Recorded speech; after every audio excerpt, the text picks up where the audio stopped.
The College Democrats of America just chose Hasan Piker over Destiny. On the surface, that scans as a clean ideological story. The youth wing went socialist and the liberal got benched. But here's the thing. That's not what happened. So let's get this straight. Destiny is an institutional liberal. He believes in the system, the data, the norms, and the slow reform. He's not just defending Democrats, he's defending the entire liberal democratic project. His positioning is functionally Biden, Harris, and mainstream Democrats. Hasan Piker is not left of center. He's an anti-imperialist socialist who describes America as a global force for harm. He tells his massive audience not to vote for establishment candidates. The DNC kicked him out of the 2024 convention. Mainstream panels blocked him. These two don't just disagree. They represent mutually exclusive versions of what American politics should even be. Here's where it gets strange. The College Democrats aren't some fringe group. They're the official student arm of the Democratic Party. They're supposed to be the talent pipeline, the farm team for future congresspeople, staffers, and operatives. And they just looked at the guy who spends his career defending their entire institutional project and said, no thanks. Then turned around and platformed the guy who wants to tear it down. If you're a Democratic strategist, that should make absolutely no sense, unless you're looking at the wrong variable. And look, I'm going to partially agree with the pro-Hasan argument here.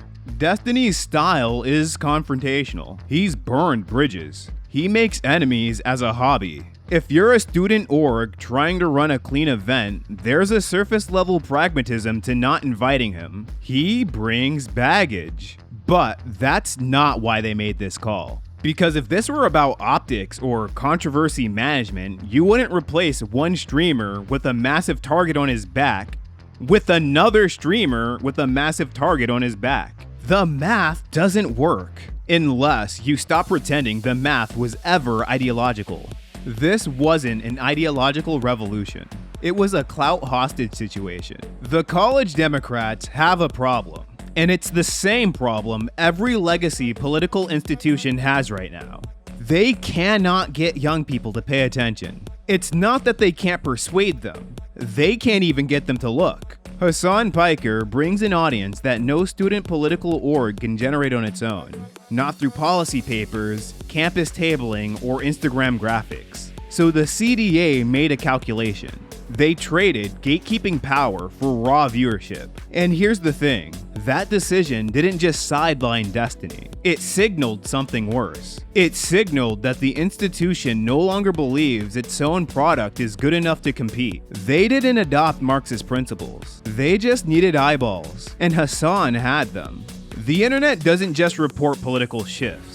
It upgrades them. This is the same mechanism we've seen in every other space. The algorithm rewards reach over substance. And once you're inside that incentive structure, you stop asking, what's the right position?